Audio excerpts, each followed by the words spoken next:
your fabric, your badge, back and front, template, scissors, embroidery hoop, some threads, and a pencil. Maybe you want a light pencil or a dark pencil, depending on what your fabric's like. So, what we're going to do first of all is decide what bit of your fabric you want on your badge. So on the back of the fabric, draw on around your badge front. If your fabric's all the same, try and do it near the edge. There's no need to waste fabric if the fabric looks the same. I want this pattern on mine, so I'm going to go over to the middle. So I am wasting a little bit, but I think it's worth it in this case. You've drawn around your badge front, and then try and centre your template around your badge, the badge front that you want.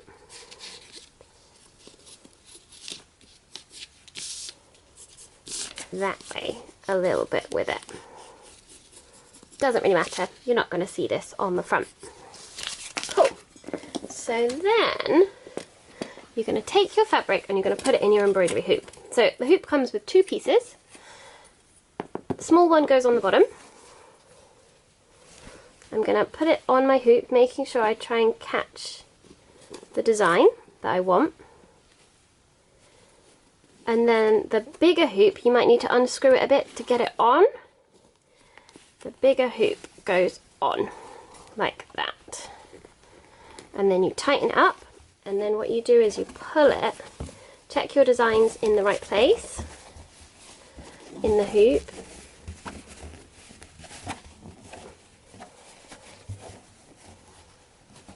And then you kind of go around, pulling it so it's tight like a drum. You might want to tighten it a little bit more.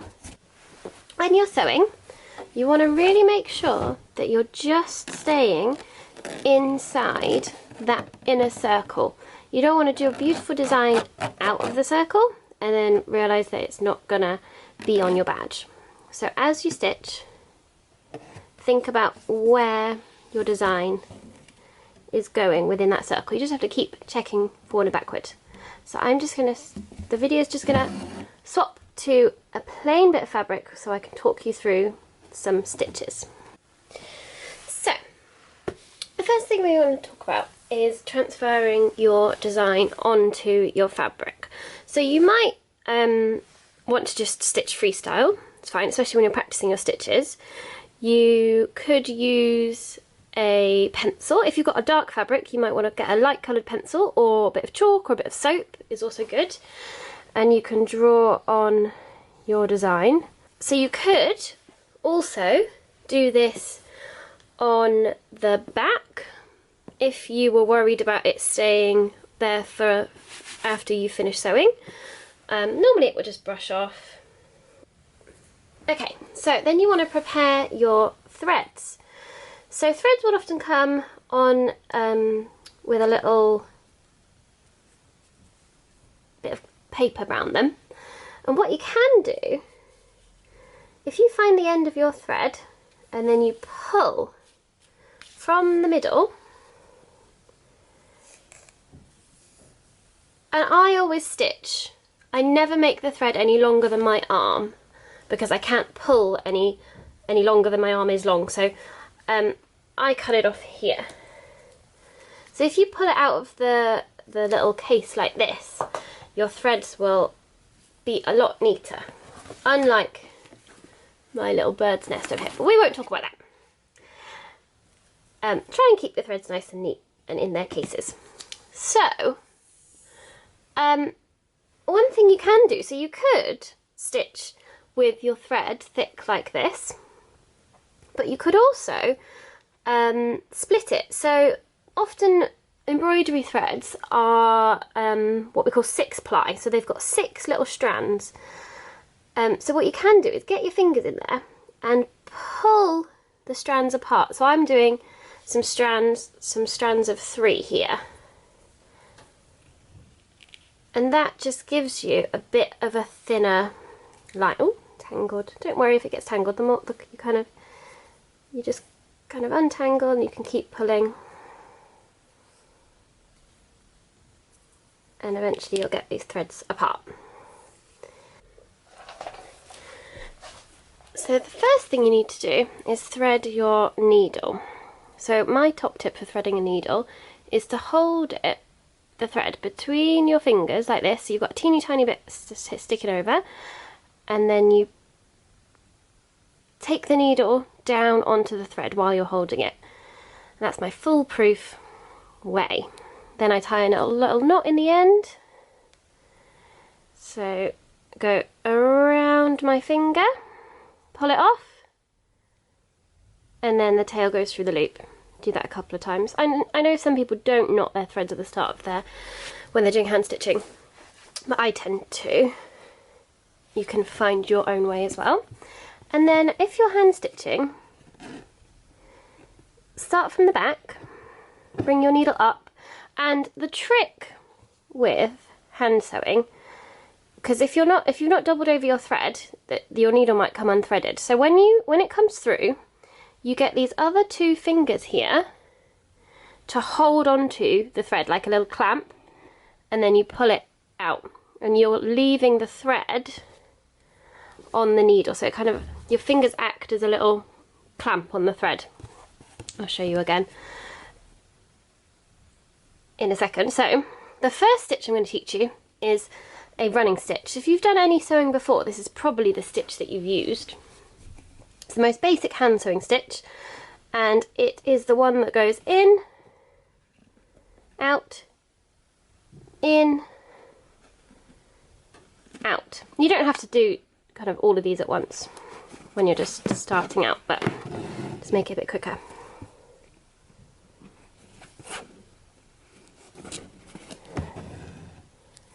So you can, I guess traditionally the spaces should be the same size as the stitches, but you know, you can also go do your own thing with it as well. But that is a basic running stitch, and can you see as it comes up, I hold that, clamp it and pull. When you finish stitching, so I'm going to stop here, turn it over, and I'm going to do a little teeny tiny stitch in the back. Just, you can't see it from the front really, it's just going to be next to where my stitch was. So I've got this little stitch, and then my needle is going to go through this stitch. Before you pull it tight, you take your needle through this loop. Go like this. Before you pull it tight, needle through the loop. Do that twice, and that does a little knot. And then you cut your thread, and that is a basic running stitch. The next stitch I'm going to show you is something called a back stitch. So back stitches are really good for filling in full lines. Obviously these have got dots in them, dashes in them. So I'm going to take my needle from the back, and what you do with a back stitch is you do a little, you take it in as if you do with a running stitch, you come back out, but then you come back and you fill in this gap.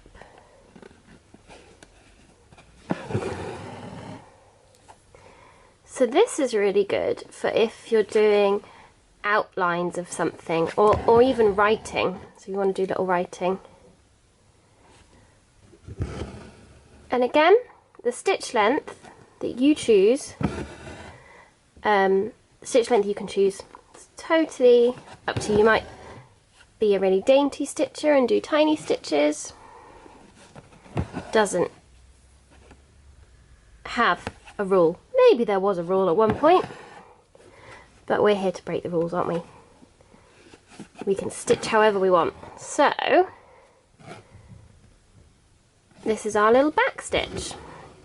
And can you see I've used the 6-ply thread for this, so you can see the slight difference. This is thicker and this is a bit thinner. So that is your back stitch. So related to a back stitch, you also have the stem stitch, which is really nice for things like stems, as the name would suggest. So what you do with a stem stitch, it comes up halfway through the last one.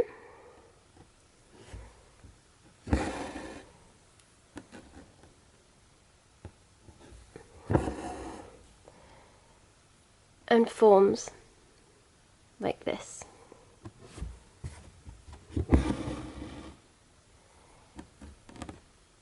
A little cross stitch. So if you've done kind of tapestry or had little cross stitch kits, you'll be familiar with this one. You go up and down in a diagonal, then you come over to one of the other corners and then go down. So you kind of imagine that you're filling in a little grid. Do the next one. You could do them next to each other, you can do them as single stitches. There's lots of options with a cross stitch. The next one I want to show you is a French knot. So I do this with 2 hands, get my needle, and you have your needle pointing one way. I'm left-handed, so you might be doing it that way, but it's the same process. Then you get your thread, wrap it around your needle with the other hand, then you take your needle back through the same spot and you get this cute little knot. I'll do it again. So we go around the needle like this, in through the same spot you started in, and you get a sweet little French knot. So the next stitch I'm going to show you is a chain stitch. So you bring your needle up, as we have done with all the others, and then you put your needle back down in basically where it just came back up, where you just came from.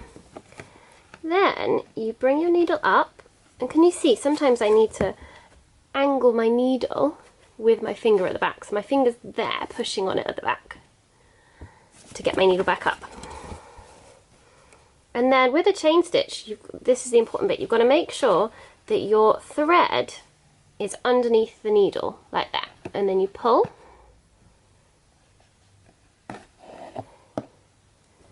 and you get this little loop of a chain. So then you go back again, same place that you just went in. Make sure that your needle is, your thread is under your needle, come up. So you can do this in a line. Makes a really nice decorative shape. You can also do it in a circle, and this is called a lazy daisy. So you go in, same point, come up, anchor the chain at the top, so you come back in, do the next petal,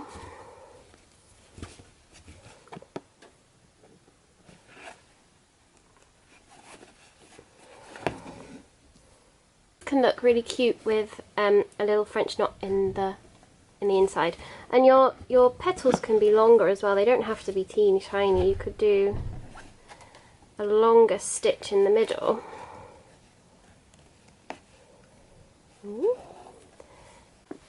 As you're stitching, if your fabric starts to come loose again, you might just want to re-tighten it and pull it back round.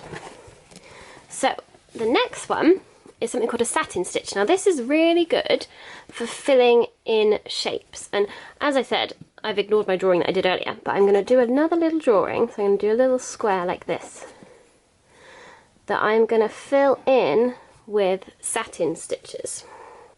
So satin stitch, you come up at the start of your shape, you go down,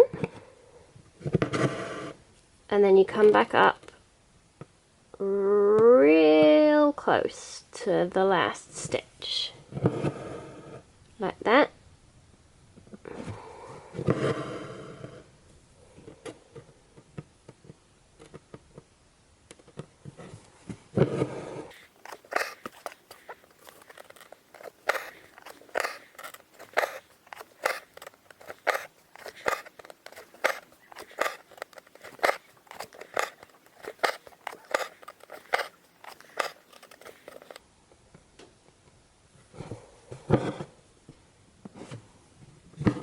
There we go.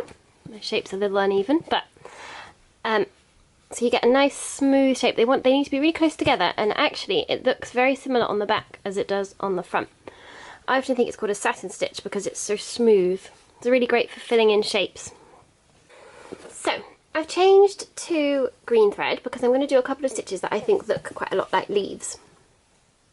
First, it's called a raised herringbone stitch, and I'm just gonna, I don't normally draw it in, but I'm just going to draw in a little leafy shape so you can see what it's like filling it up. So you do a little stitch at the bottom of the leaf like this, and then you take your needle up to the top of the point, and then you go in your stitch. If you're right-handed, you might go the other way, doesn't really matter. You're not going through the fabric, you're going through the bottom stitch. Pull it tight, like this, and then every time you're going in and out and through that stitch. So can you see I've moved down just a fraction down the leaf, and I'm going in and then out on that side. Here we go. And then you go through, always go in the same direction, through the bottom of the leaf. Lovely. Right, so we keep going, we're making our way down the leaf.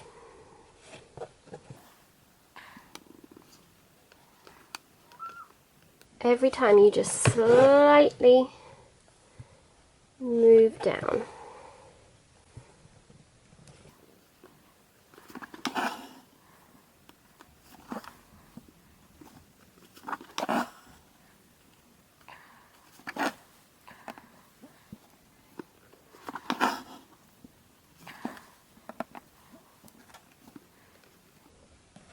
I think that makes a really nice petal or a leaf shape.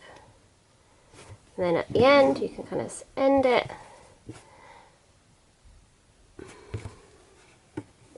So the second kind of leaf that we're going to do is something called a fishbone stitch, and this one starts at the top.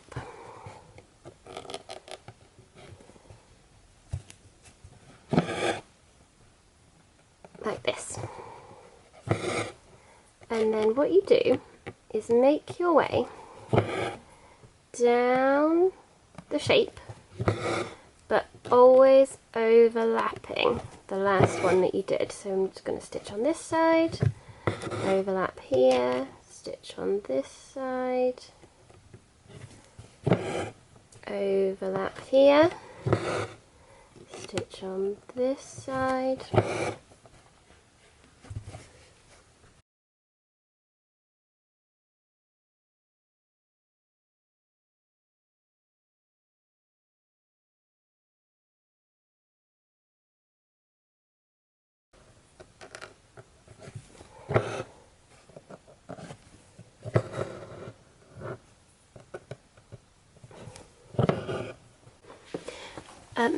now I'm just going to show you a little circular stitch. Could be a rose, could be anything you want it to be. So what you need to do first of all is make yourself a 5-sided star. Doesn't actually matter how, well, you want the spaces between them quite evenly spaced, but it's not the end of the world if they're not. exact, because this start is just our base.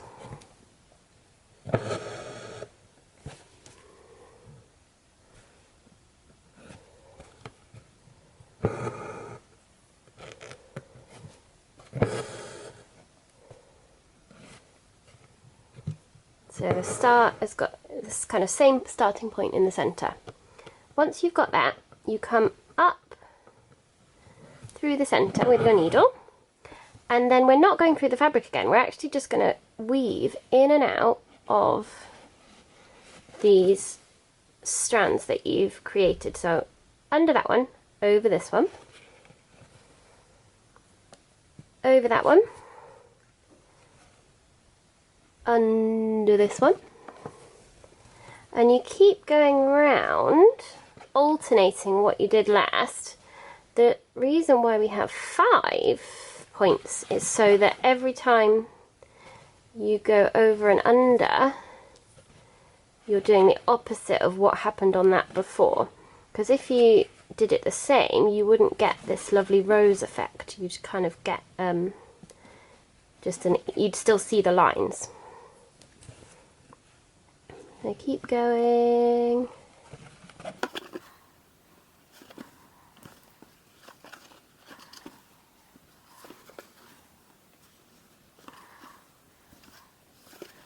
And if you accidentally did like one of your lines longer than the others, what I tend to do is just stop. If I'm happy, I can stop, and I'll cover that extra little bit with a leaf or something like that. So it doesn't really matter. So I'm just going to end with something a little bit fun and different. I'm going to make a little tassel flower. So I'm going to wrap some thread around my finger. You could also wrap it around a little bit of cardboard, doesn't have to be your finger. Depends how bushy you want your tassel to be. I'm going to stop there, cut that off. So I'm going to take a little extra bit of thread, do a nice tight knot with them. There we go. Okay, so then you cut up the middle there, and we have a cute little tassel. You can cut it even. So then you can attach it to your fabric. So what I try to do, as it looks like a flower, kind of catch the bottom bit,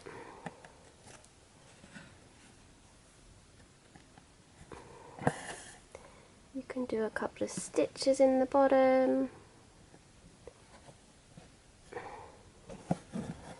to keep that in place.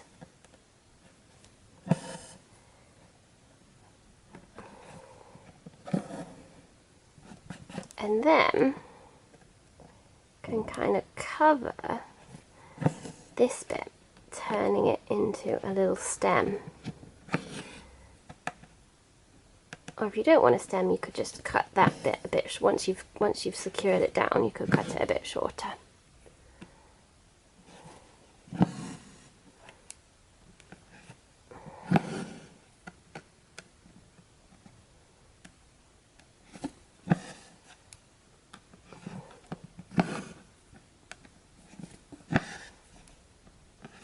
And you can layer them up with different colours, but that's also just a little bit of fun you can have. So these are just a selection of stitches you can do. There are hundreds of stitches that you might find, and also keep practicing. The more you practice, the more neat your stitches will get, and the more you'll kind of learn as you go along. So you can see this is my design here. I'm doing one of the 5-sided points to make a little rose.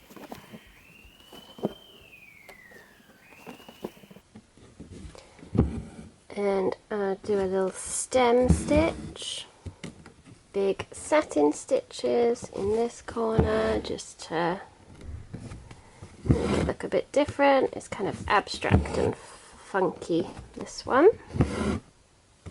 Not my best work, but it's just an example for you guys. Okay, so once you're happy, or your design will do, like mine, take it off the hoop, and then you're going to cut out around the outer circle.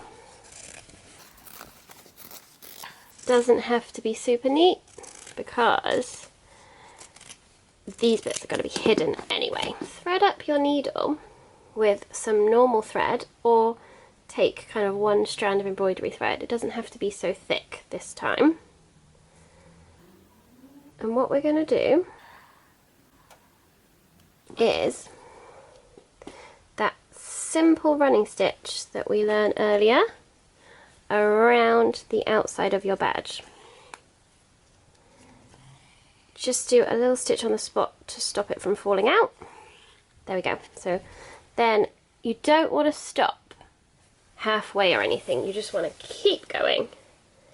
So make sure your thread is long enough to go all the way around the outside. Does not have to be neat or even that small, as long as you get all the way around the circle. Cool, once you've reached where you started, what I want you to do is put your badge front in there, and then you can start to close it up and just get your design centered where you want it on the badge. If you think, if your fabric's quite thin or you want it a little bit padded, you could just do it like this, but you can also make it a little bit padded. So if you take some of your scraps, you can cut up your scraps quite small, smaller than that. Or you could get a little bit of felt, if you have it, or even a little bit of stuffing. Put that in there. Remember, you don't have to do this, it's just if you like the look of it. And you could try it and then take it back out if you don't like it. Then you pull this thread. Oh, I quite like it. Stuffed. Got a little tufty bit there. Get rid of.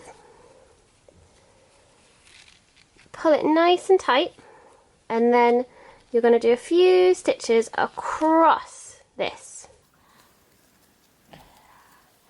Again, this does not have to be neat because it's going to get hidden, but you do want to pull it really nice and tight across. Oh, I broke my thread. Don't put it too tight. So once you've pulled it nice and tight at the back, I actually quite like that now. Do a knot in the back of your stitches, and then you grab your badge back, and you need to make sure you decide what the top of your badge is going to be. So I think this, where my flower is going to be the top of my badge, because you need to have the top of the badge here. This should be higher, shouldn't be lower, because then your badge will fall forward. You want that at the higher point like that. So make sure that's kind of even there. Get your badge in exactly where you want it, and then use something hard like your scissors, like this, to just push those points in. Got a little bit of fabric sticking out there. I'm just going to use my scissors to poke that in a bit. And your cute little embroidered badge is done.